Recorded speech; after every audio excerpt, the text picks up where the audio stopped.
So hello and welcome to another session of Express E-Explained, the Indian Express's very special event for, as I always say, a very special segment of our readers. I am Monojit Majumdar, editor for explanatory journalism at the Indian Express.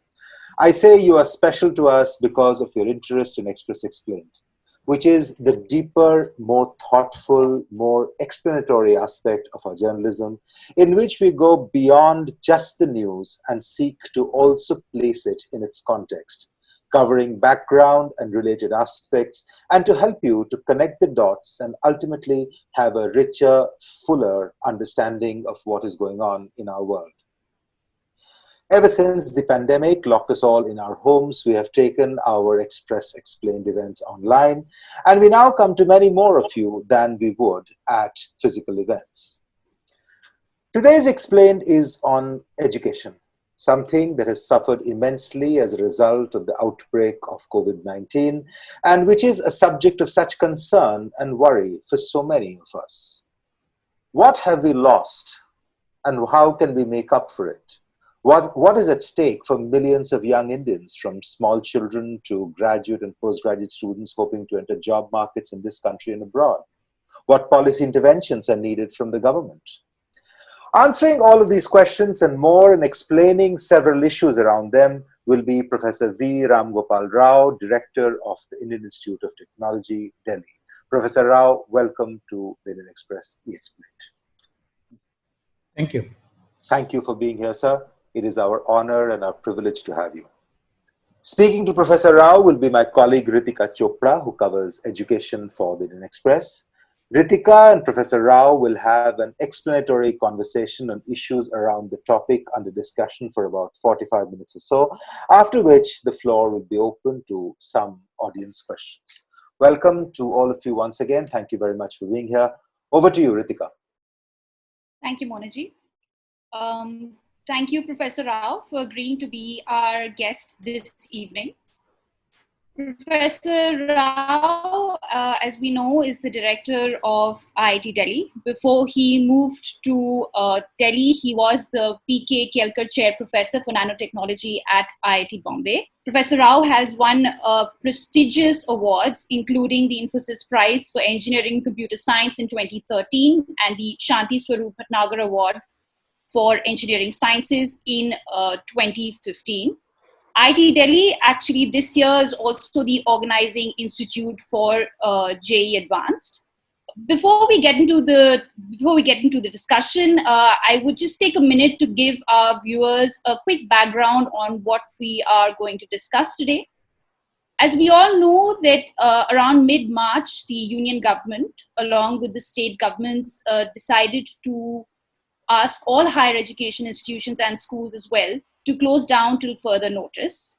This meant that the ongoing board exams had to be suspended indefinitely, and this plunged about over 1 crore students into uncertainty.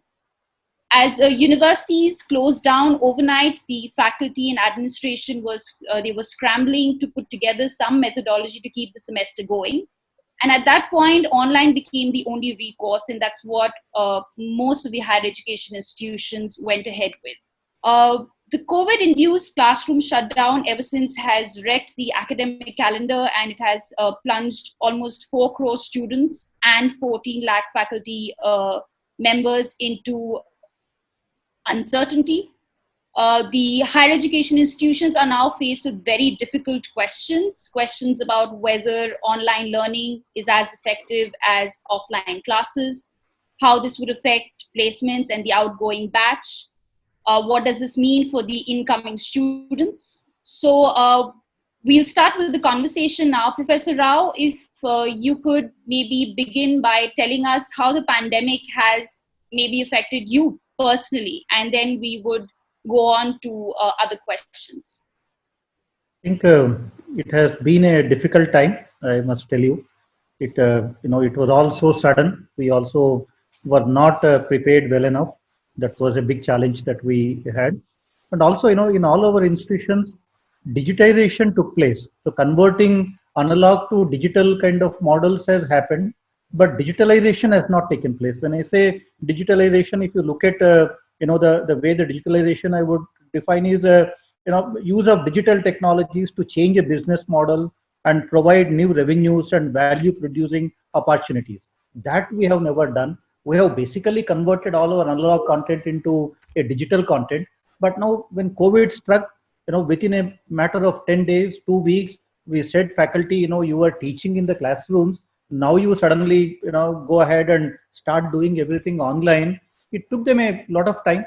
They were not able to cope up with such a sudden change in such a short period of time.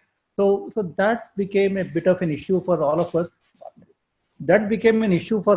So we were not able to, the transition was not easy enough at all, I must say. I would also call it's online 1.0. I mean, we now need to improve on things and all that. Even personally, for me, it was a big challenge because with the kind of an infrastructure that we have on our campuses, with the kind of diversity, that we have on our campuses, students coming from such varied economic and social backgrounds, suddenly to move to an online kind of an education was a nightmare. And the moment we said we will run classes, there will be 100 emails from students saying that, but I don't have a laptop. What do you do with those students? The moment we say we will do that, many students write back saying that you asked us to vacate our rooms in a matter of 24, 48 hours. We did not bring back our laptop. We did not bring back this. So it was not very easy for us to do the transition. It took us quite a bit of time at IIT Delhi. We are still struggling, I would say, with this process. In fact, I am coming from a Senate meeting where we are discussing for the next semester how do we now go about doing this. But now I think we are better prepared. I would say within a matter of a month, at least 300 courses from IIT Delhi went online. So that was a sudden ramp up.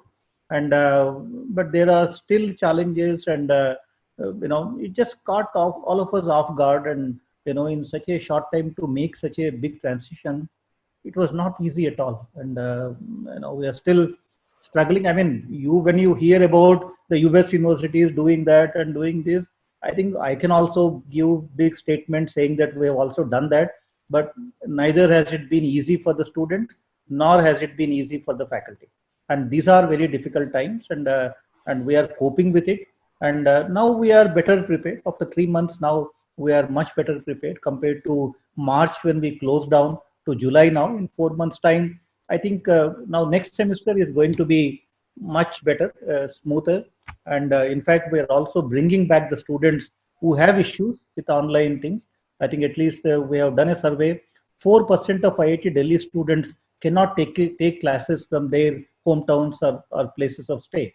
So now we are trying to bring back these 4% of students to the campus, make them stay in our hostels, even give them laptops where they require them. I think now we are getting better prepared.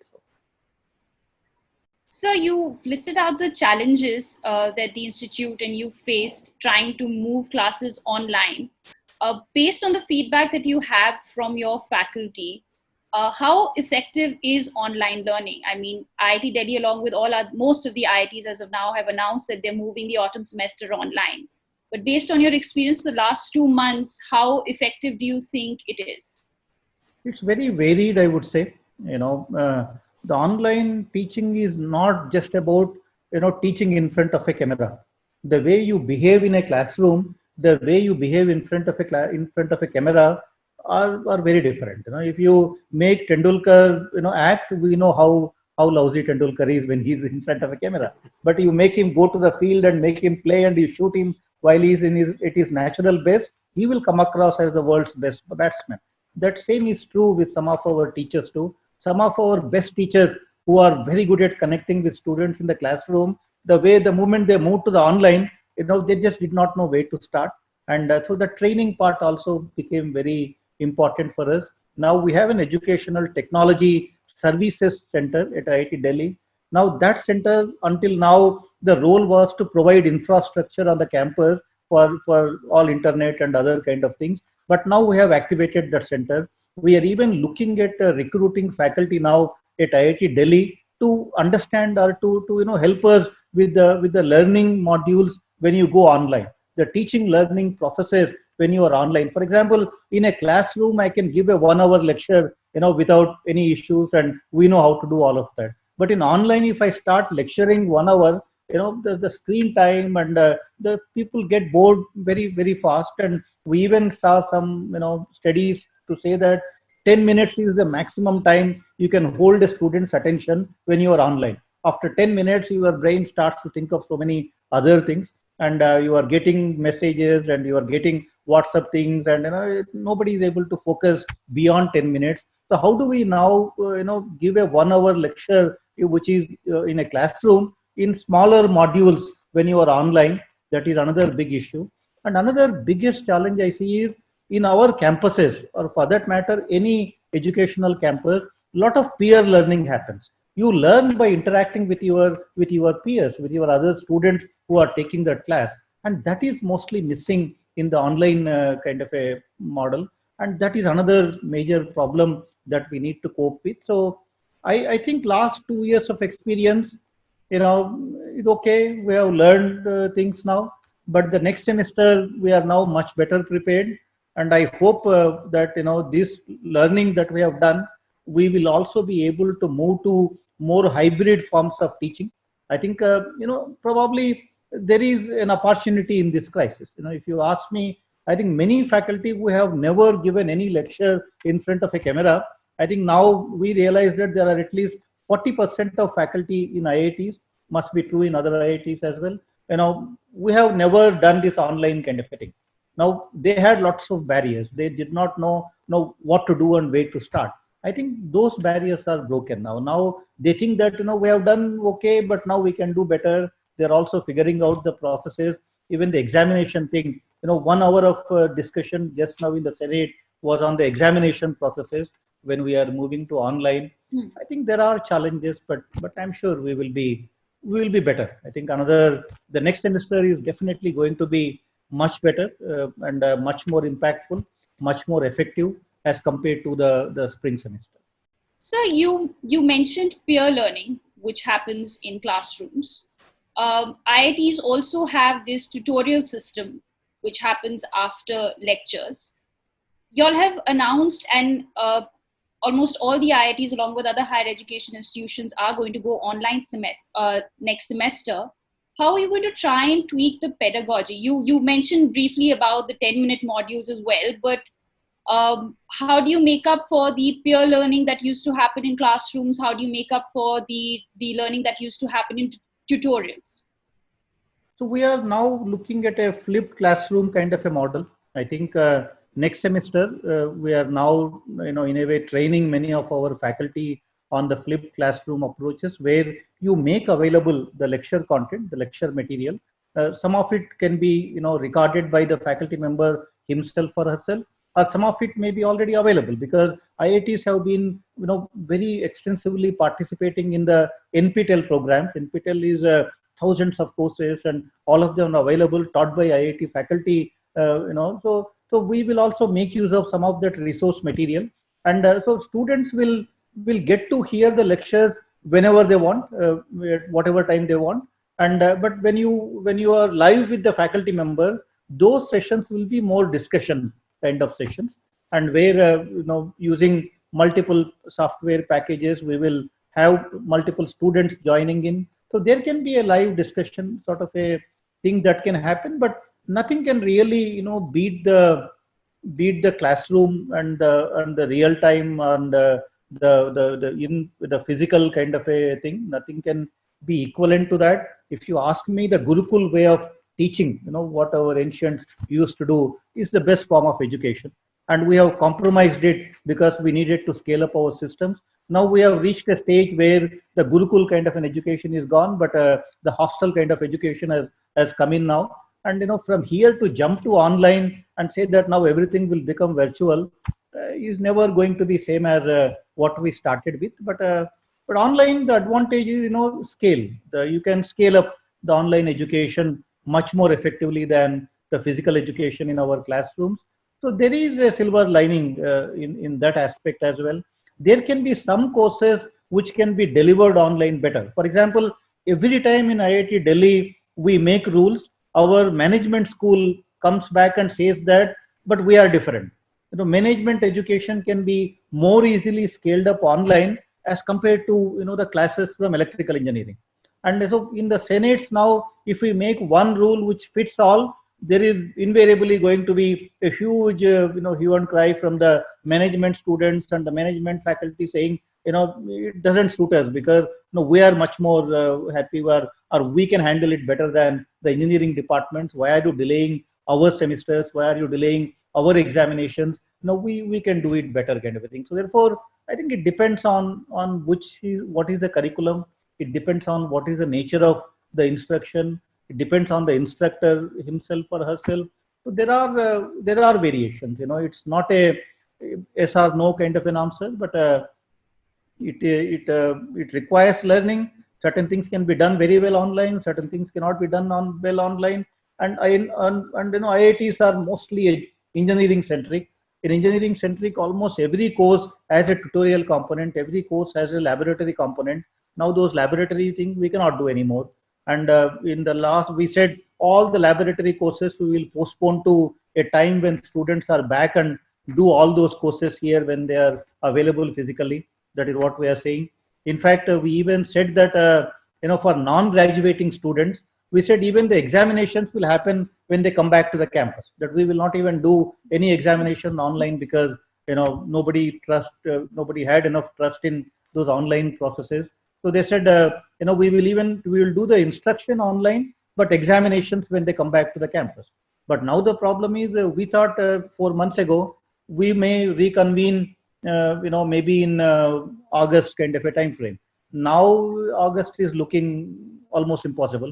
So now if December we can start the campuses, we may be okay. But if it further gets extended, if there is another peak, for example, if it further gets extended, now that uncertainty is also there. So therefore, now we are no longer saying that we will postpone examinations, we will postpone anything.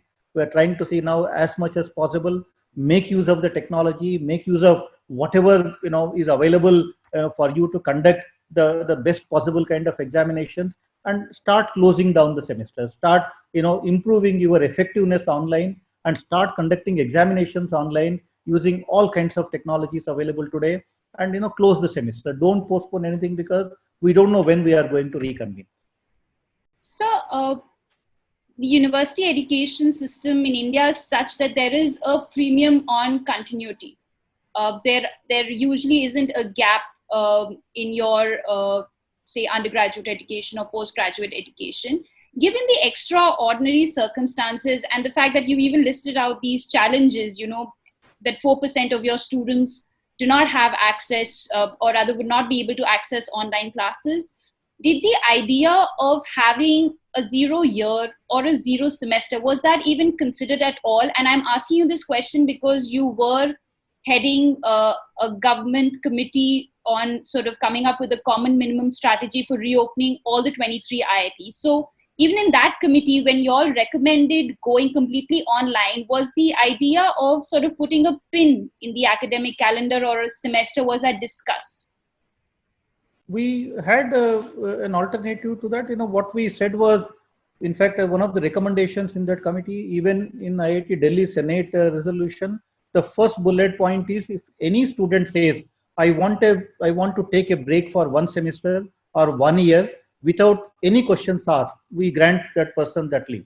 That option is there, whether it is MHRD subcommittee recommendations or IIT Delhi Senate recommendation. But nobody wants to do that. Unlike Western countries where it is so common for many students to take a 1 year drop, go around the world and explore new things, do different things, and come back to the campus and continue. In our system, there is I don't want to call it a rat race kind of a thing, but but nobody wants to take that kind of a break. Even when we are saying everybody even we will not even earlier to take that 1 year break, they would have needed to give some reasons, but now they don't have to give any reason. So somebody can learn something else during that semester break and come back and continue the education in the normal mode. But our students are not keen on taking that break. That is one issue. It's a cultural thing. What about the institution?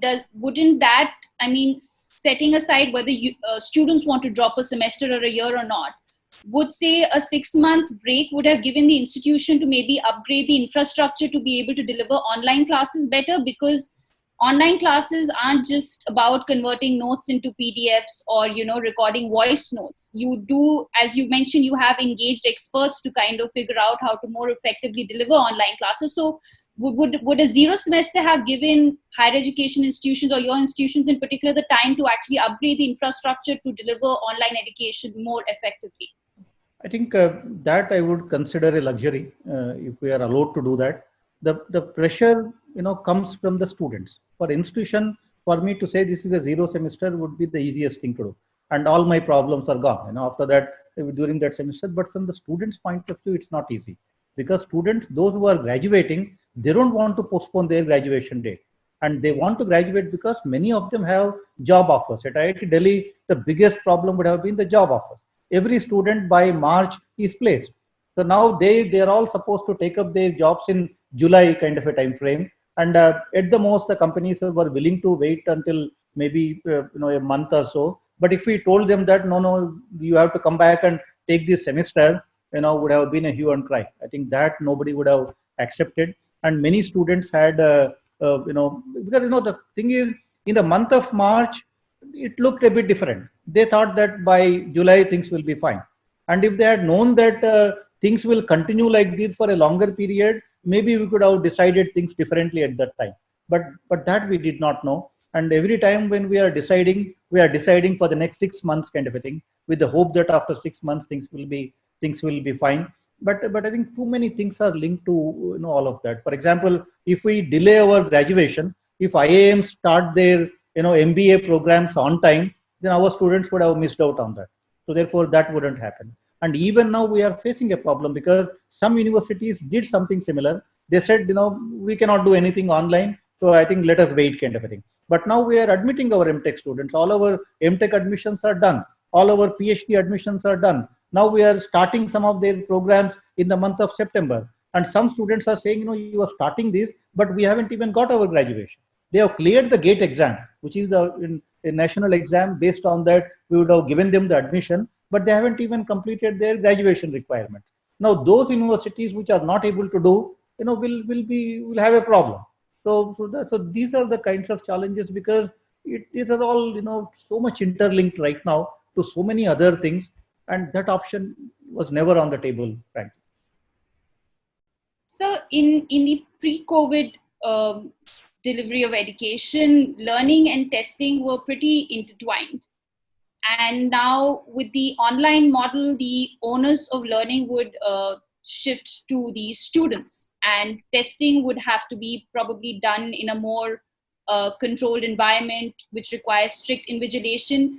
What I'm trying to ask is that in this situation, how do you expect teachers to actually grade and assess students in such a situation where a majority of your students will be following classes from home? Very important point. In fact, I wish you were part of the Senate discussions an hour ago. We spent an hour discussing this particular aspect. There are, very different views on that. The thing is, one of the options on the table is, instead of grading students, can we just make it pass-fail, which is easier for the students. But immediately there are a section of students, the students who are a little bit weaker, would lap up that option, because then, it makes it easier for me. If it is just a pass-fail, I will just study whatever is the thing required and I will clear the course. But there are students who are aspiring for bigger things. They are doing very well in their academics. And if you do a pass-fail, all that doesn't get counted towards the CGPA or the GPA and all of that. So therefore, they are saying, why is it? I am willing to take online examination, and that is a majority. Had it been 10% of students who are saying that, with pass-fail I am happy, we would have probably gone ahead with it. But majority of the students who are not graduating this semester are saying that, we want proper examinations. We want not proper examinations. We want proper grades. You decide, we don't care how you conduct exams and all that, but we want a proper grade. Now, the moment you say that I want a proper grade, the onus falls on the faculty members. Now, how do I differentiate among these 100 students, who is getting A grade, who is getting B grade or a C grade kind of a thing? And then the examination process becomes so important, in all the discussions. And with the current kind of technologies available, a proctored online examination is not an easy thing. We still don't know how we are going to do that. But IIT Delhi Senate, for example, has decided that for all students now, who are not graduating right now, we will be giving them proper grades. But we haven't figured out how are we going to give them the proper grades. There are multiple options again. One of the options that, which is, these are how we do the grading is not decided yet, because that requires a lot more discussion. We want to conduct workshops. We want to evaluate all the technologies available for proctored online examinations, because, people give me examples of what has happened in that university, this university, and all of that. IIT education is very different. We see, education very differently in IITs. We are always very conscious about the quality. And we are all very conscious because the kind of students who enter our campuses are very, very competitive. After all, these are the students who are, 0.1%, 1% of the nation, and they are not willing to compromise on their grades. They are not willing to compromise on their learning. They still want the best quality, everything, even in the COVID times kind of a thing. So for institution to say, we will only give you pass fail, but they are saying, if I'm doing an MTech at IIT Delhi, for 2 semesters, if all my grade sheets show pass fail, pass fail, pass fail, how are you going to differentiate me from other students? Because when they go for jobs, when they go for any higher education, they need to show how good they are compared to their peers in the same class. It's all a relative grading. How good am I compared to my other students is very important for me. And if you only give me pass fail, I'm not going to, do anything with that degree. That is, COVID will go away. If not 6 months, 1 year from now, the COVID will go away. But you are affecting my entire career with these pass fail things, appearing on my mark sheets. So therefore, that's not acceptable. And it's your job to figure out what kind of examinations you conduct, but we want proper grades to be given. Now that brings back the onus onto the faculty members. So now we are actually having the debate at IIT Delhi. One of the options is, we are saying, if I have a large class, if I have 10 students, 15 students, I can do all of that. But our classes are now large. I mean, 100 students, to 400 students is what is possible in some classrooms now. Now, for so many students to be able to conduct online exams is not going to be easy. So one of the things we are saying is, we set a grade, let us say a B as a cutoff, and all students will take a common examination where we give them up to the B grade.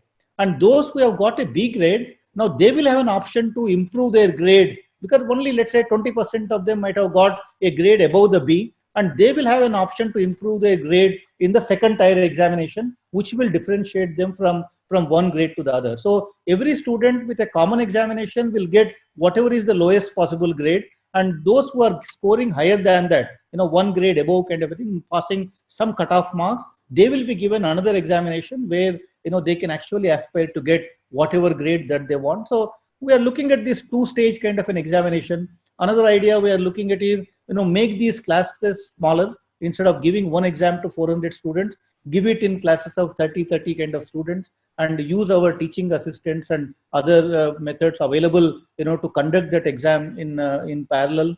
That is another idea we are looking at. We are also looking at this, the AI ML based technologies, where there are now technologies available where you sit in front of a computer and computer monitors, your activity while you are taking the exam. But the moment we want to do all of that, the question is, some students will come back and say, but I don't have internet connectivity, so why should I lose out, if you are doing that? And for those students, now we have said, you come back to the campus.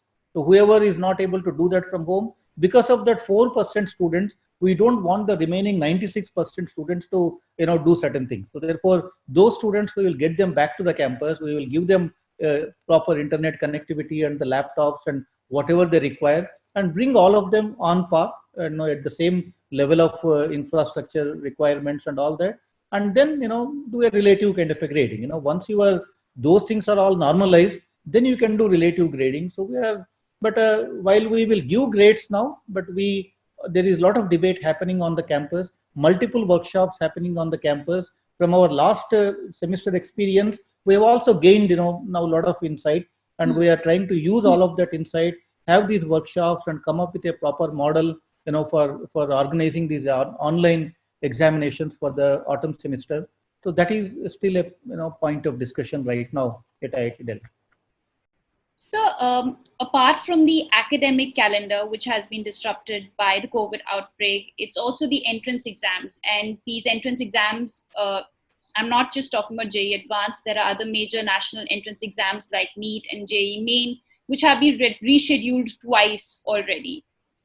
Obviously, because there is no visibility on when the pandemic would end. You were on a committee appointed by the government to advise them on the fresh dates for NEET, JEE Main, and JEE Advanced. What I wanted to ask you was that can you just quickly take us through the challenges of conducting an entrance exam, a national entrance exam of that scale in these circumstances, and how confident are you even about the September calendar for that matter? I mean, would the IITs and other higher education institutes, NTA for that matter, have a backup plan in case even September doesn't work out? I think the joining of new batch of students, that can be delayed.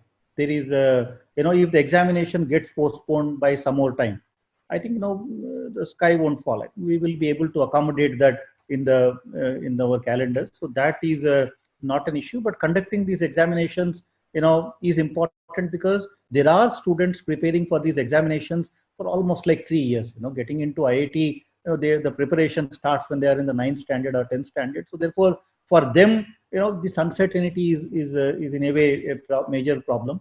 So if you ask me, how long can we be shut down like this? I mean, how long can we continue to be locked down like this? At some point, we need to figure out ways of getting back to a normal state by taking all the precautions that we need to take. I think if you are following social distancing norms, if you are wearing a mask all the time, I wear a mask. Right now, there is nobody in this room. I am not wearing a mask, but in all meetings now throughout the day, I am wearing a mask, and I keep sufficient distance from all the visitors right now. And in a day, at least 10 times I use the sanitizers, and my hands are already dry now because of all of that. You have to do that now. I think even when you are conducting an examination, if you are following all of these norms, right, I don't think anybody should have a reason to complain. But the challenge again comes down to infrastructure, because all these examinations are held in various centers which are managed by these multiple companies. For example, JEE Advanced examination is conducted by TCS ION. They have the thing, and where they have the centers all over the country. And so now we asked them, how many, because when you are following social distancing norms, then you need twice the number of centers as compared to the normal times, because we take about 2 lakh students, 2.5 lakh students take the JEE Advanced examination. We had certain number of centers, about let's say 80 centers, which were earlier were available for conducting that exam. We could do it without any problem. Now you suddenly require 150 or 160 centers if you are maintaining the social distancing norms. And now the question is, can TCS make available in these times another 80 centers where we can conduct these examinations? Now, what are these centers and what is their condition? Because JEE Advanced is also one examination where it is not repeated multiple times. Now, if I am conducting JEE Advanced all over the country in one center, imagine for whatever reason it is, God forbid, you are not able to hold that examination. Now, what is the option left for you? There is no plan B for JEE Advanced. And because there is no plan B, if you are not able to hold exam in one center, the entire examination process needs to be cancelled. Whereas JEE Mains, that is not an issue. In JEE Mains, they do it in multiple sessions. There are 8 or 9 kind of sessions. They do normalization. If a one particular center, they are not able to conduct that exam, they can allocate those students to another batch, and they will be able to do that exam. But that luxury we don't have with JEE Advanced. So we have to expand the number of centers. We have to follow social distancing norms, but that costs money. In fact, we have been, still in negotiations with TCS ION, and but these are the challenges. The challenges are to, make available the infrastructure to conduct exams in these times by following all the social distancing norms. So one seat you want to leave in between, and when the students enter, no student should come, closer than whatever is the prescribed kind of a distance. So all our sanitizers and masks, all of this we need to provide, and that costs money, that requires infrastructure. And we are in negotiations with all these companies, and I think we will be able to handle it. I think we wouldn't have announced the dates if we had thought we cannot do that. So we have done all these things before we announced the dates. So now I think, at least unless something, which we have not foreseen hits us, I think we should be able to conduct the exam. At least the JEE Advanced, which is what IIT Delhi is conducting. I can assure you things are under control. But JEE Advanced is linked to JEE Mains. Now JEE Mains is 10 lakh students. For 2.5 lakh students, look at the kind of challenges that we have for 10 lakh students. But fortunately, they conduct it in multiple sessions. So I personally think maybe, if everything is as it is today, or if it gets better from whatever we are seeing right now, these examinations may happen. So given that there are so many complications, you have to take care of the fact that, this can cost you more, you need more centers.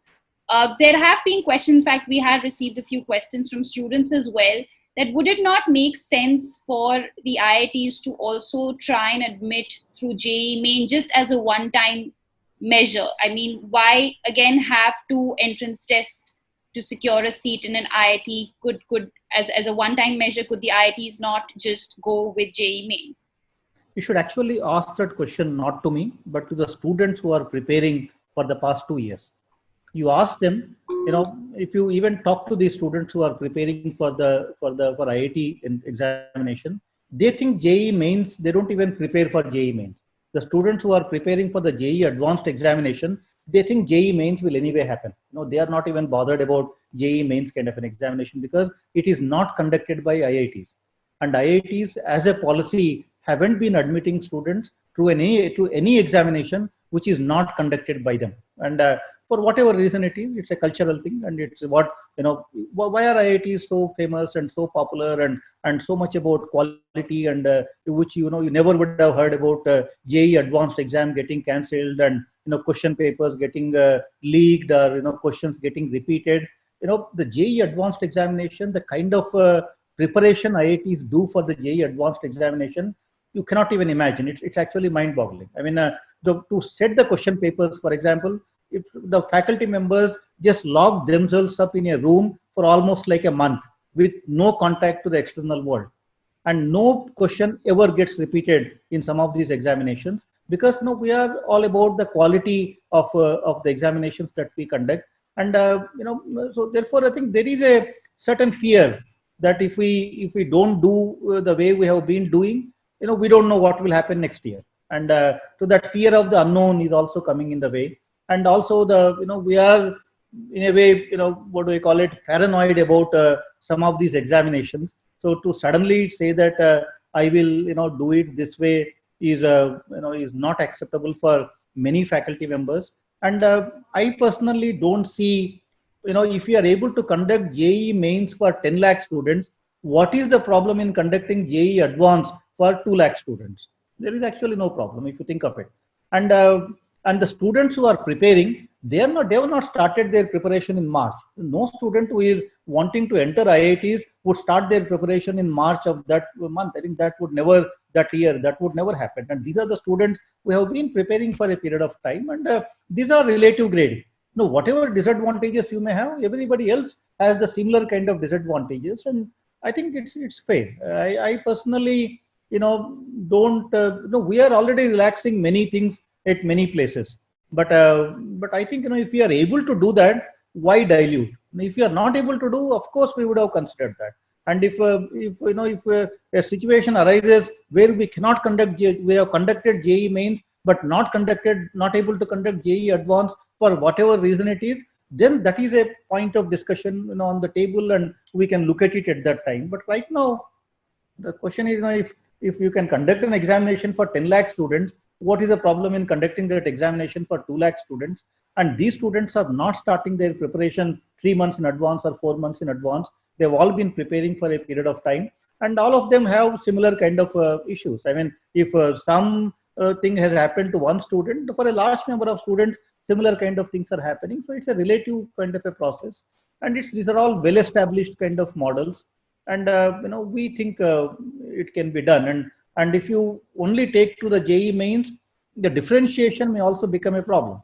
Even in the JEE Advanced examination, despite the paper being very, very difficult and all of that, after a rank of 5,000, it is basically the noise that decides your rank. One mark, can shift your rank by a few hundreds. It decides what branch, whatever you do later. So, up to 5,000 ranks, we are able to distinguish the students very well based on this examination because of the amount of preparation students come with for these examinations. After 5,000 ranks, we admit students up to 20,000, 25,000 ranks. After that, we cannot even vouch for any of these students and how good a correlation exists between the student who has got a 15,000 rank or a student who has got a 20,000 rank. Because at that range, it is all going to be a fraction of a mark and can change, you can make or break kind of a thing. So it's already so challenging. Now, if you take it to JEE mains, you can imagine that if there are so many students who get 100 out of 100, you're not going to be able to decide their future based on any other kind of a consideration. So the IITs, like several other centrally run institutions, have a national character where you have students coming in from different parts of the country. IIT-Delhi especially attracts a lot of students from different parts of the country. Given the challenges posed by the pandemic, do you expect the student demographic to change at IITs and other national institutions? In the sense, do you expect any effect on the enrollment numbers, and B, do you expect a change in the student demographic this year? In fact, I can tell you we have finished our MTech admissions. We have also completed our PhD admissions. This time the numbers are very high. In fact, for the MTech admissions right now, we have seen this year 50% increase almost in terms of number of students applying. And same is true for the PhD admissions. And I was just speaking with a colleague from our humanities department. They received, how many students humanities department takes? Maybe 40 students, 50 students PhD in a semester. And they have received something like 1,400 applications, 1,500 applications. So so the number of applications has definitely gone up now during this time. And what would attribute that to? It could be because I think many students who would have gone abroad, they are no longer able to do so. I think they are all now applying to IITs, and many students who would have taken up a job, I think they might have lost their jobs, or the job situation probably in many colleges is not good enough. So they are all looking for a higher education. But this is a normal trend, in times of crisis, students, that is also the advice I give to the students. If you are not able to, do anything, at least improve your qualification. So I think this is a good time for you to join a program, join a course, improve your qualification and all that. So I think from that point of view, I think many students are applying for higher education and opportunities in IIT. So the number of applications have definitely gone up this year compared to the previous years. And whether it is MTech admissions or PhD admissions. But the demographics, I don't know right now. I think it's too early for me to comment on that. But I think it's more competitive this year to get into, at least at IIT Delhi. So you pointed out that there could be a delay. I mean, the new academic session could start as late as December. For the first year students, joining an IIT, rather just entering higher education, it's a giant leap. It's a very different setting. It's different from, a classroom in a school. And for IITs specifically, it is tough for a first year student to cope in the IIT setup by virtue of how different it is from the school setup. In an online semester, do you think that experience could be a little more difficult than what it is already? I think when you say December, that is mainly true for the BTech students. The BTech students will come sometime in November kind of a time frame if we are able to maintain the calendar for the JEE examinations, mains and advanced. But the MTechs and PhDs will start in the month of September. Our next session will be starting end of August, beginning of September kind of a thing, depending on which program it is. So that is already on the cards right now. And but it's going to be difficult. I think teaching a student, whom you have seen previous semester in the classroom, there is a familiarity. So you have seen all of them, and the students also are acquainted with the IIT way of teaching and grading and all of that, it is easier for them. But for a student to start now online is a challenge, even for the MTech, MSc and the MBA students, it is a challenge. But that is where again in the Senate we are discussing now to provide them additional assistance. Those students who are not able to cope up with the online thing, can we have additional tutors for them? Can we help them in all possible ways so that they can also come up, in terms of the learning, which is now going to be online. So we are considering putting in place, additional sort of support systems for them. Those who are not able to directly, not only the IIT education, but also suddenly the online education. And, I think we are looking at providing them all kinds of support. And so that is one of the points of discussion. And that is going to be finalized in the next few weeks, what sort of additional support we would like to provide to these students. So it is a matter of concern for all of us. But from the institute side, we will do the best possible sort of a thing for them to cope up with such a huge change for them, because we know it's a difficult time for everybody and nobody is happy in this situation. So from the institute side, we would do everything possible to make it easier. So what impact has the pandemic had on the outgoing batch? And I'm asking this question specifically in the context of job offers and campus placements. Could you take us through that? And how would you try and protect the batch, that the fourth year batch, as in the current fourth year batch? How would you try and protect them? I mean, is there any way that you could try and protect them from the economic crisis and its impact on placements this year? I think the graduating batch, we were able to place all of them by March. Every student at IIT Delhi would have got placed.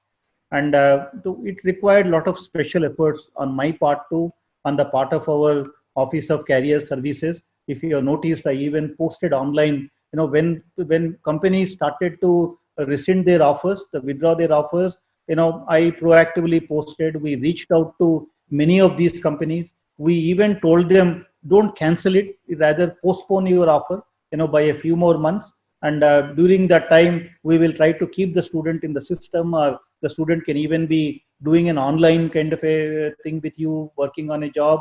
So we did all of that. I think at IIT Delhi, I must say for the graduating batch, things are under control.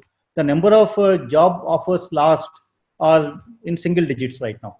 Out of more than 1,000 offers, students would have received. The number of students who have lost their offers was, last I spoke with them, about 7 or 8 people, 7 or 8 students. But even for them, we have been able to find alternative placements. We have our OCS is trying to conduct more online sessions for them. IIT Delhi, this batch, things are under control. And I think if the pandemic situation continues for some more time, if industries are not able to keep their promises, and if their financial condition deteriorates, I think we don't know. But right now, I can say that things are under control. And for the next batch of students, usually the placement sessions start in the month of November, December kind of a time frame. So it will all be online. I mean, if we are not able to again reconvene the campuses in the month of November, but then that is another challenge we need to meet. Now we don't know what we will do to circumvent that. There are discussions already happening at IIT Delhi, where the OCS, our Office of Career Services, is actively looking at all options on the table. And but then there is also the possibility that maybe by November, December, things may be under control, kind of a thing. So all options are open right now. And I think, God forbid, if IIT Delhi is not able to place, its students in the next semester, imagine what will happen to all the second tier and other institutions in the country. So I think that would be a national crisis. And so therefore, we need to be prepared for that. But I'm hoping that, while it is going to be a problem for a large section of students who are graduating, the next year, where the placements will start in December kind of a time frame. But I'm hoping that at IIT Delhi, maybe things will be under control, and so we will do everything possible to make it easier for these students. Okay, so we're going to take a few questions from the audience now. Can we connect to Pankaj Gupta, please? He has a question for you, sir. That if due to any reason the exams are not possible even in September, then is there any outer limit to conduct the exam, or till what time we can wait? And if at all the exams could not be conducted, then what will be the scenario? Will the session be entirely zero session? And in that situation, what will happen to the next year admissions? Will two batches of plus two pass out students compete for the same number of seats next year? This is my question. Good point. Very difficult question to answer, but I would like to believe that we will be able to conduct in September. And if you are not able to do that, we will two batches, simultaneously is an issue in terms of logistics and all of that. But I think we will have to see, what other options we can consider. We can absorb a semester kind of a break. If the next semester doesn't happen, we will be able to still absorb it by, because December would have been a vacation time, and May to June, July would have been a vacation time. By consuming the December month and the summer next year, we would have brought things back to a normal state by at least end of 2021. By December 2021, we can absorb at least a semester delay now. We would have brought everything back to a normal state by January 2022, even if we lose this complete semester. That is what at least at IIT Delhi we are prepared right now in terms of our academic calendar. But if things cannot even happen in September, if it goes on till next February, March, it's a crisis. I can tell you, we don't know. We will have to see what all options we can consider, and so we will have to. I mean, I can think of a few ideas, but it will happen. I mean, it's not that we will cancel admission for a year or anything. That will not happen. We know, how much it means for a student, and to cancel it, and then for the same number of seats to make twice the number of students to compete. I think that we will never do. At least I will never do for IIT Delhi. So, and I would argue against that. And the students will not lose any of their opportunities. And as an institution, we will find ways and means to actually do that. So even if it gets delayed, it won't happen that the admissions will be cancelled. That will be the last thing. Not even the last thing, it won't happen, I can assure you that. We'll move on to the next question. Can we connect to Kapil Dev Bell, please? Professor Rao, thank you for taking this question. Can you hear me, sir? Yeah, I'm able to hear. Good evening. One of the concerns of online examinations is proctoring, and you touched upon this briefly. I'm seeking your opinion as regards these two options, human supervision versus using artificial intelligence software for invigilation. Now, could you share your experience, or if not experience, your opinion on the cost-benefit analysis, because both have concerns in terms of the human supervision is restricted to number of students, and AI has its drawbacks. So can you please discuss this and share your opinion? So we are also discussing some of these aspects right now. For example, there are, in fact, if there are startup companies, if there are companies, developing the online evaluation methods, IIT Delhi would like to, look into that. We are now open to all suggestions for proctored kind of online examinations. And the other option is, of course, to give take-home examinations. And as an instructor, I always give my students take-home examinations. I even used to tell the students that even if I'm conducting an examination in the classroom, I would tell them that if you say I could not answer this question because I had to remember this, which I don't remember, therefore I'm not able to answer that question, I would give you full marks. Therefore, we are not testing the students on their memory. So we are testing them on the cognitive abilities, on their thinking and those processes. So many IIT examinations, as a professor, I don't mind giving them take home kind of an examination. I don't even mind. I don't even bother much about the proctored kind of an examinations. But not all examinations can be take home. There are examinations which you need to do online, and there we are looking for the online, the AI based kind of technologies. And I know that many international universities are conducting. There are many children who are in India taking these examinations, who are students of universities abroad. We have also evaluated some of them. No one is happy with that, but I think this is also an opportunity for innovation. So there are, every day I'm hearing somebody or the other, coming up with a better and better processes. And as time goes by, these technologies are also becoming better, because before we close down, I can tell you at IIT Delhi, we were evaluating a company which was willing to do an automated grading for theory examinations, because not all examinations are objective kind of examinations. Now when students write a 10-page kind of an answer, hand over 10-page answer script, how do you evaluate that? Now the class sizes are like 500 students, 600 students. How do you evaluate a subjective answer thing using online thing? There are AI based techniques, there are technologies available now even to evaluate the subjective kind of answers. And at IIT Delhi, we were actually evaluating them, because our class sizes have also gone up. And so these are all things people are working. And COVID came so suddenly that nobody is prepared enough. But I see now options becoming available. And I think between open book examinations, between Viva OC examinations, in some cases, between proctored online examinations using the newer kind of technologies which are coming in.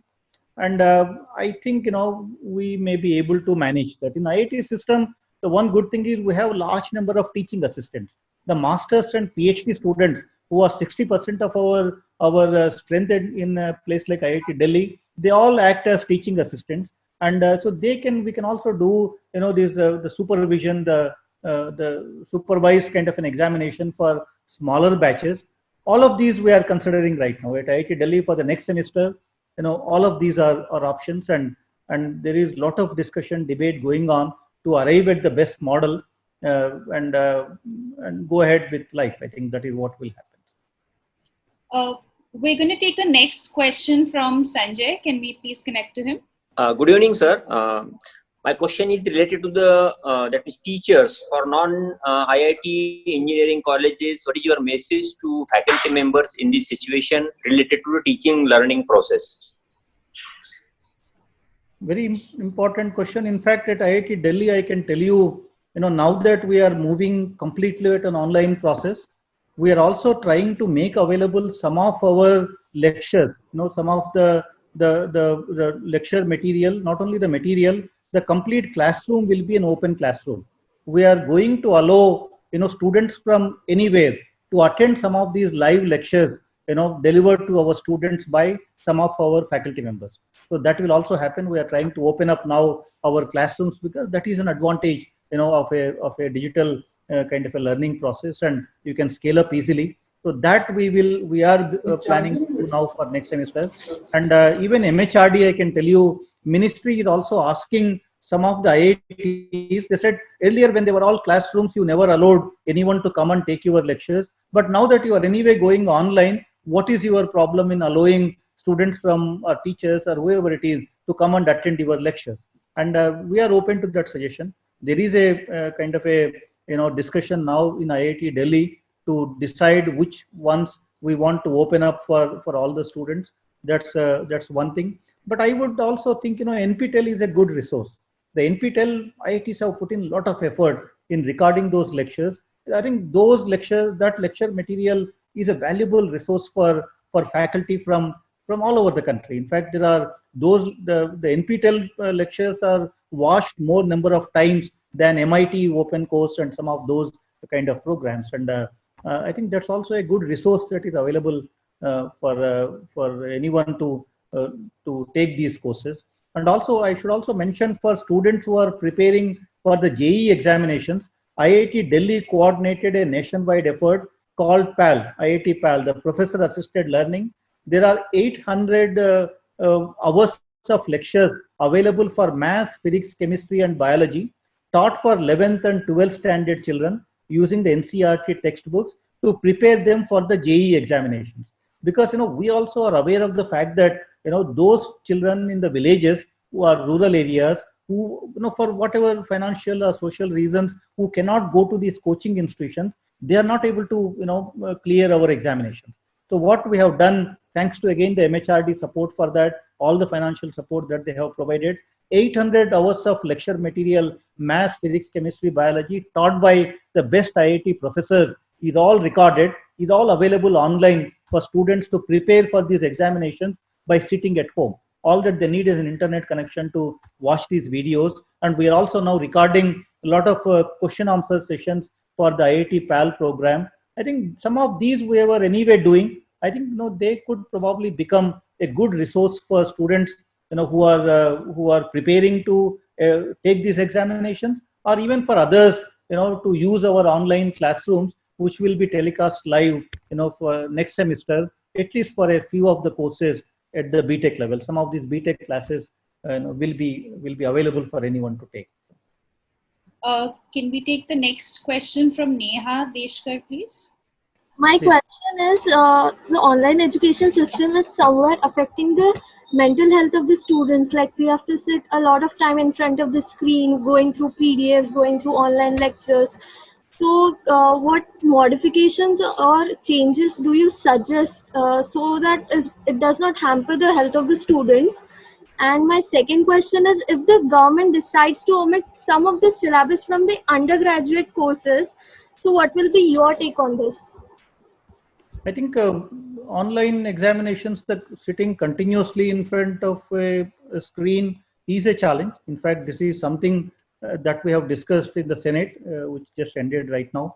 And so for IIT Delhi courses, we are restricting the number of courses which will be taken by the students, and the number of hours in a day when you need to listen to these lectures, which will be at least half of what we would have done in a real classroom in the IIT. Anyway, the laboratory things are not going to happen online, so therefore students have the entire afternoon free, because even in IIT Delhi, afternoons we had very few lectures or hardly any lectures. The lectures were all in the morning slots. So afternoon slots now here used to be for laboratories. So that part is available for the students. So therefore we are also, the next semester timetable will be spread out throughout the day, limiting the number of hours for these online courses. So that we are very consciously looking at, because I know that it's, after all, we're all, doing that, and it's not very easy. And that's one point. The second point is the reduction in syllabus. I think if you're talking of what for the 11th and 12th they have announced, that was for the students. Though next year we need to look into that. If the 11th and 12th standard syllabus is cut down, how do we adjust the syllabus in the JEE examination? That is a point of discussion for the next JEE committee.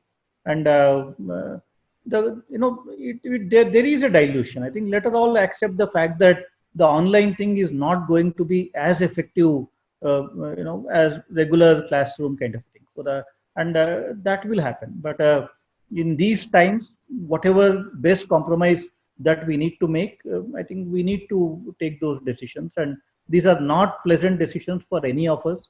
And but unfortunately, for example, if you ask me, I would have liked to take the students without any entrance examinations, in these times, to go and take JEE 2 examinations, but what is the alternative? How do you admit students if 1 million students are aspiring for some 10,000 seats? How do you admit them? There is no easy way. You can talk about multiple ways of taking students and all of that, but show me an examination in the world which selects 10,000 students out of 1 million students who are aspiring to get into. Examinations will become tough. Examinations, and unfortunately that is the truth. And the only solution to that is to bring up more institutions in India which offer undergraduate education as good as IITs. I think when it's a supply and demand problem, the day when you have so many more colleges offering high quality undergraduate education, I think you don't have to come to IIT for doing your BTech. You come to IIT maybe to do your PhD kind of thing, I think, or to do your master's kind of a thing. And that, I hope one day, ideally should happen. Right now, it is a supply and demand situation, and whether we like it or not, there are very few options that we have, which we can consider even during these pandemic times. That is a, fact of life in a way. Can we move on to Manimala Das? I have a question that the way the online teaching is going for at least next 6 months, it seems till December at least, that it is like distance education system. So in the distance education system, the students are usually part-time students. They're doing something else along with the education. But these students, the conventional system, how are they going to cope with the extra time available to them outside the online teaching? Is anything been thought in that line? Very interesting question. In fact, I did worry about it because it is also affecting me. Now I used to work for at least 10 hours a day on an average, and suddenly they said lockdown, sit at home, and I did not know what to do. And the self-discipline, is okay. We all talk about it, preach, but when it comes to you, to just decide your schedule where no one is controlling anything is not going to be easy. And idle mind, we all know what all can happen. So at IIT Delhi, we did something interesting during the lockdown period. We gave students some problems. In fact, we collected very interesting and kind of grand challenge kind of problems, which are unsolved sort of problems, which challenge you, challenge your brain. So we collected some of these technical problems from the faculty, and we posed those problems to all the students.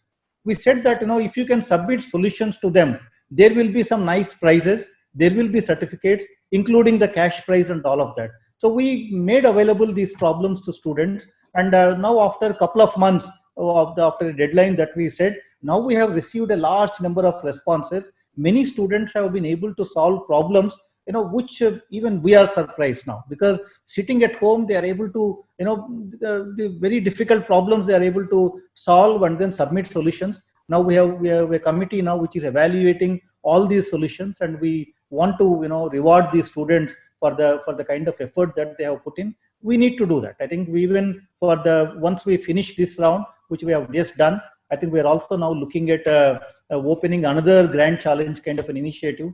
In fact, we gave it a very nice name. Some of our students can tell you, it was a very catchy kind of a phrase, where you solve this problem sitting at home during the COVID time, submit solutions, and then get some prizes. That is what we are going to do to fill up the time for the next semester also, whatever free time they will have. But next semester, I can tell you, we will keep the students engaged, because with a proper semester running online and with a proper timetable, they will have enough things to do. And so next semester, not many might have time to solve those problems, but we are indeed posing those problems to students. For example, mathematics. There are many unsolved problems in mathematics. Now, sitting at home, somebody showed me a solution like 5 pages of derivation for some theorem which is not solved so far. And the faculty member was amazed at how much the student could do during this time. I think, that is something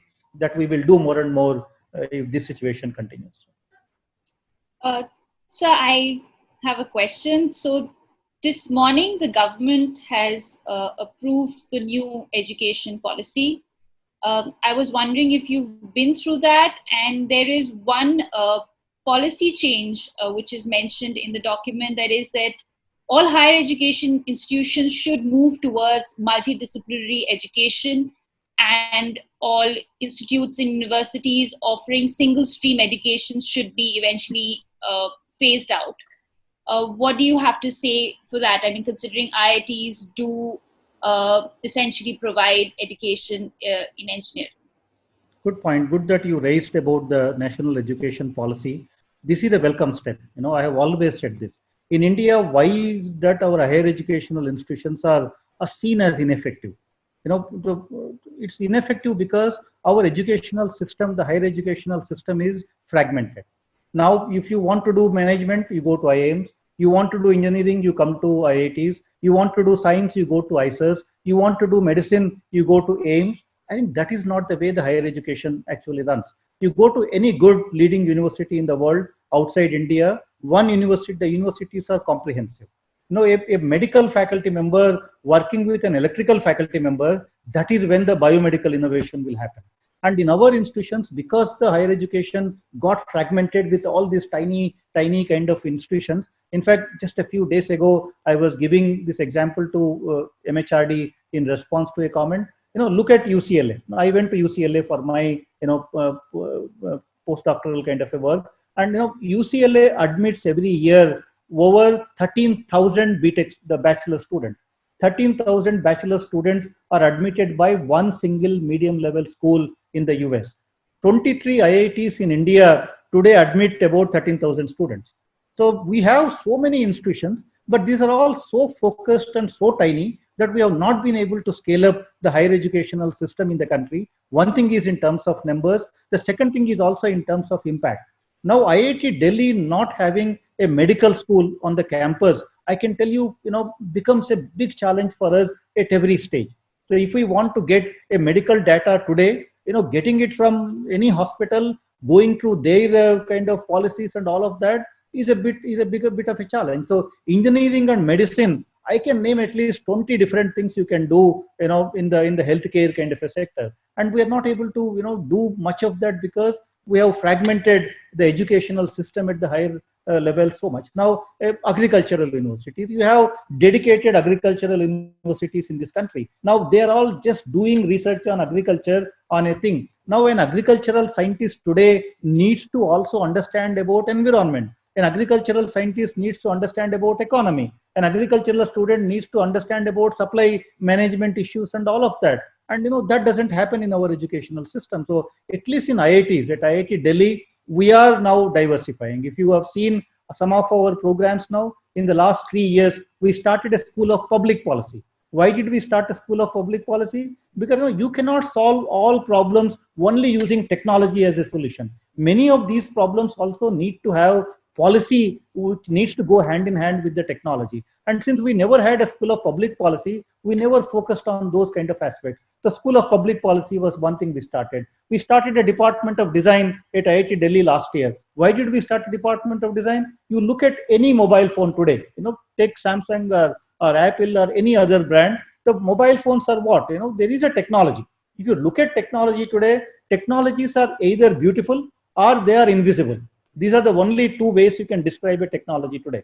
And now, we focusing only on the technology aspect of it, not focusing on the design aspects, not focusing on the aesthetics aspect, not focusing on the user interface aspect. I think, we will never be able to make complete products out of our, or complete prototypes out of our university. So now the Department of Design at IIT Delhi will offer the first undergraduate program where the admissions will be done not through JEE examination. Now in IITs, admitting any undergraduate students without JEE, I can tell you there is a huge mental block. And for the first time now, of course, a few other IITs fortunately have done that, but we are now opening up at IIT Delhi some of these undergraduate programs for non-JEE qualified students. They will be tested on their creative abilities. They will be tested whether they can design something, whether they can, creatively think about some of these, the product design kind of aspects. These are the aspects that will be tested and we will be admitting them. And so bachelor's in design, we are starting now. This year we would have started that, but now because of COVID, we might do next year. So we are still discussing that. And so that is another program that we have started. And, so this is what we need to do basically. And because our higher educational system is all fragmented, we haven't been able to, become as effective as one would have liked. And, when you put a problem first, all these disciplines will vanish. Now, if you are looking at, let's say, developing a technology for cardiac diagnosis, now which discipline is that? Developing a kind of a handheld system, which uses a drop of blood and detects your cardiac markers. What technology, which department, which branch of engineering will it be? I can tell you because I have done that myself. It requires 6 different departments to be involved, including medical doctors to be closely working with you. And that is a big challenge in our institutions right now. So I think, for product-oriented research, for impactful science, for inception to impact kind of areas, the multidisciplinary, the comprehensive nature of universities is very, very important. I'm very happy that, Government of India has passed this national education policy and talking about multidisciplinary kind of activities, because an engineer today needs to learn about economics as much as anybody else. Now today an engineer who doesn't even know what a balance sheet is, and all of that, will not be able to do that. So you need a good economics department and faculty in IITs. And if you just say that for economics you go to some other university, it's not going to work. So we need to become comprehensive. If I have my say, I would even IIT Kharagpur has started a medical school on their campus. And at IIT Delhi, fortunately, we have All India Institute of Medical Sciences, just as a neighbor. So we are now interacting more and more with them. At IIT Delhi, we would have started 100 new projects jointly with AIIMS in the last 1 year or in the last 2 years, because we realized the need for medical doctors to work with engineering professionals. And if we had a medical school on our campus, things would have been very different. All this that we are doing now would have happened 20 years ago. I think, it's a good step. We must have comprehensive kind of universities as we go forward. So just another question on the policy, sir. Interestingly, the document talks about moving away from high stakes examination towards a more continuous and comprehensive evaluation. I mean, this is being said even at a time when there is a controversy that's raging over the union government asking higher education institutions to compulsorily hold final year examinations. As the head of an institution, do you think, given the extraordinary situation, should the government insist on institutions holding a pen and paper examination in order for students to actually graduate? Their argument being that that degree would just be a piece of paper if you've just been promoted without an examination. The big challenge in this country is our entire education is focused on studying and examination and evaluation. We are not focusing on the learning aspects. Now COVID also is throwing open that challenge for us. In fact, one of the questions one of our Senate members asked is, whenever we want to conduct an examination, the faculty members are worried about students copying. He says, why don't we turn it around?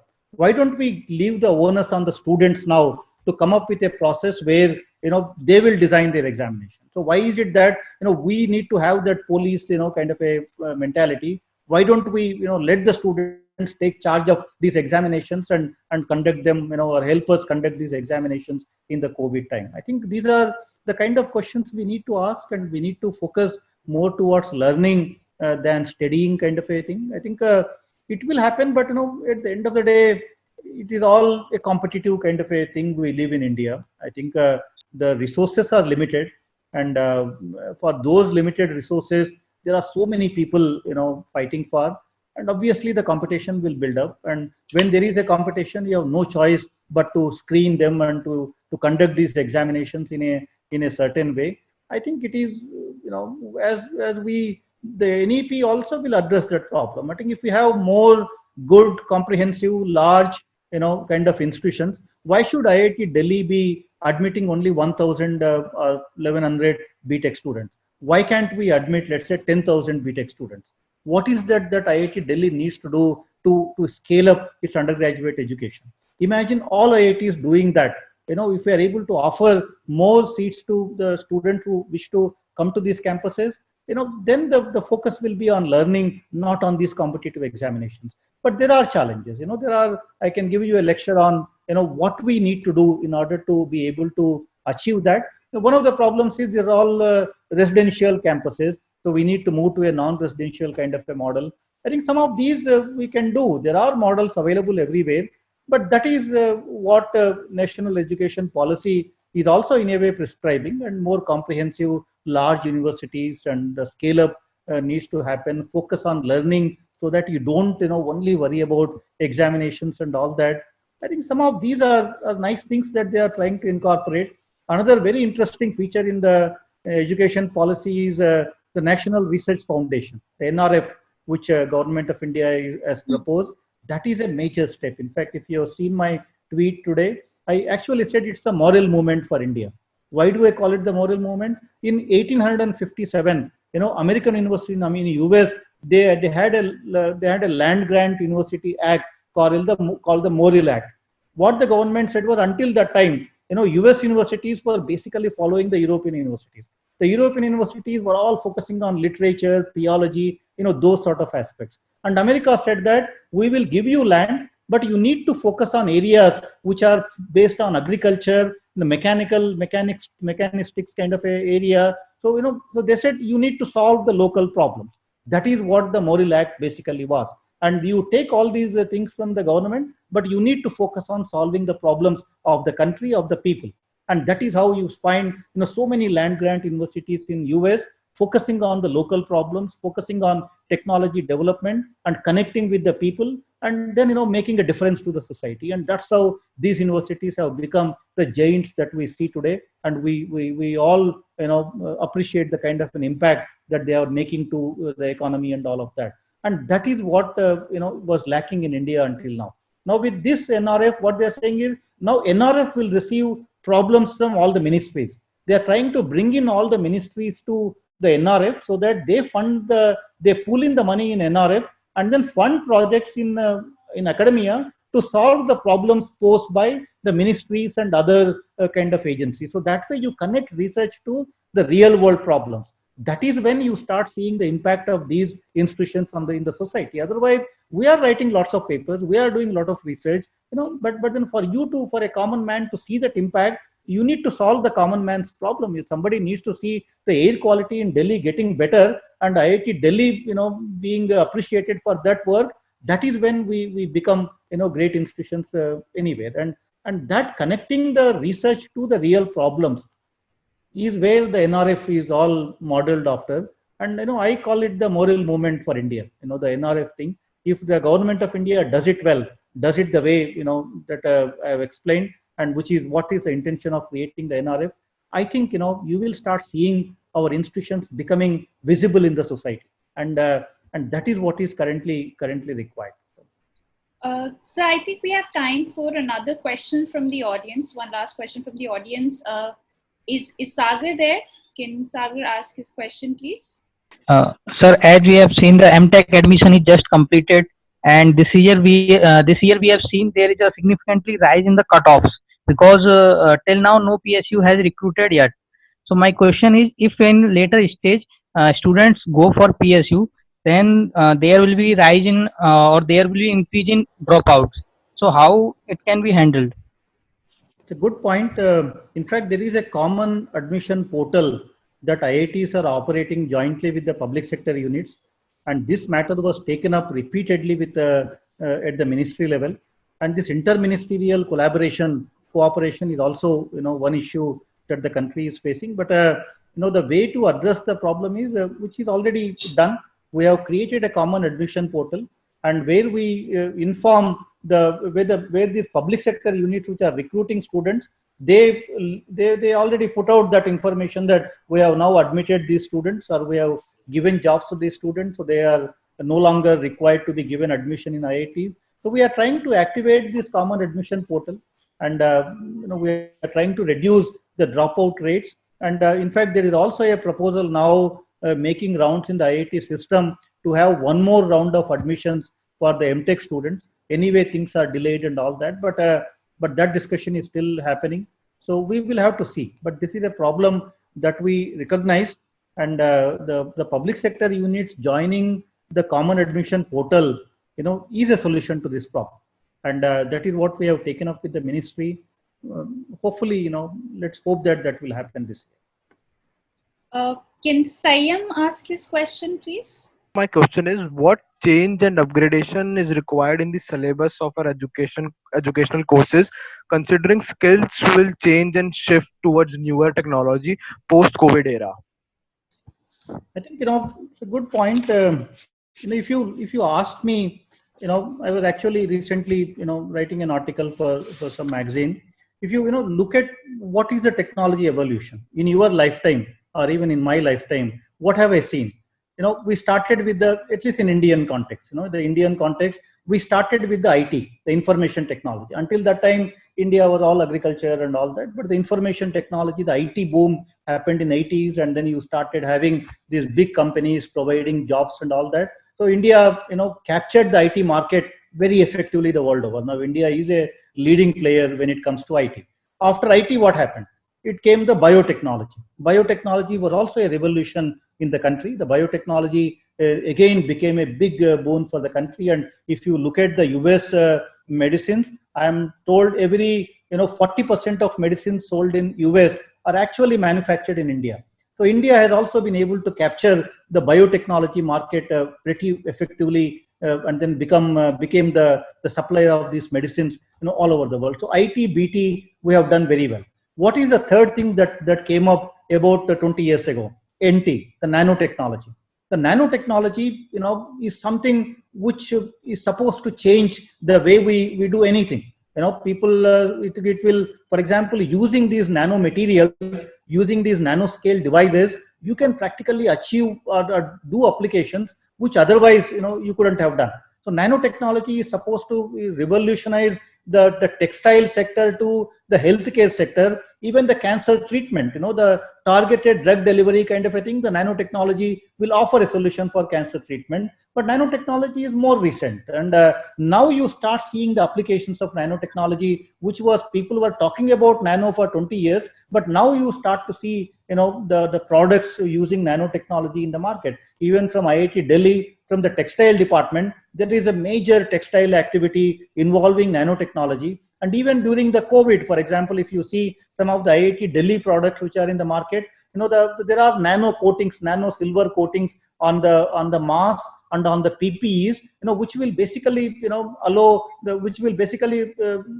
the virus to grow. I think those kind of nano coated fabrics for the COVID are already in the market. So nanotechnology is the third thing. So therefore, you started with IT, you went into BT, you went into NT. The nanotechnology is the place where a lot of things can happen, whether it is COVID or like I said, healthcare to electronics to textiles to any sector you name, the nanotechnology is going to play a role. And I work in nanotechnology area, so I give lectures on that and all that. But that is one area. After nanotechnology, what will come? Cognitive technologies. When I say cognitive technologies, the artificial intelligence, machine intelligence, all of these I would club under the cognitive technology. So therefore, in the cognitive technology area, even at IIT Delhi, there is so much of work happening now. Even during COVID, for example, we are collecting the X-ray data of so many hospitals. Now, using the X-ray data, can you diagnose COVID? And so therefore, can you teach a machine to recognize COVID by using so much of data that we are collecting right now? And there are so many faculty members working so closely with multiple hospitals in the country in understanding how you can use AI, ML technologies, which I would classify under the cognitive technologies, in dealing with the COVID for diagnosis and even for predicting the spread.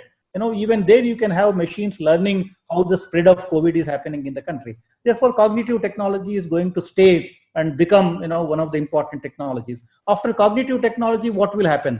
Everybody, you already start hearing about quantum technologies. The quantum technologies, the government of India has launched a 8,000 crore program in the last budget for quantum technologies. Now quantum computing to quantum sensors to lots of things are going to be happening in the quantum technology area. So if you ask me, this is the transition of technology. You will have to wait for another 15-20 years for something else to come into the horizon and that you need to start working. But these are not verticals. These are all platforms, whether you call IT or whether it is the BT or NT or the CT or the QT. So these are the 5 Ts that I'm talking about. These are all basically the platforms. And these are the platforms that you can apply to wide varying kind of things. You can apply them to deal with the COVID, or you can apply them to even predict the air pollution in Delhi. For example, at IIT Delhi, in our Center for Atmospheric Sciences, they have looked at the last 15 years of air pollution data in Delhi. And now they have developed a model which can predict based on machine learning what will be the air pollution on so and so date in 2021. Because now they have 15 years of air pollution data available. They can tell you on a given day next year what will be the air pollution data. Therefore, these are the platform technologies that are going to stay. So if you are learning any of these skills, if you become good at one of these, I think you will never be out of job.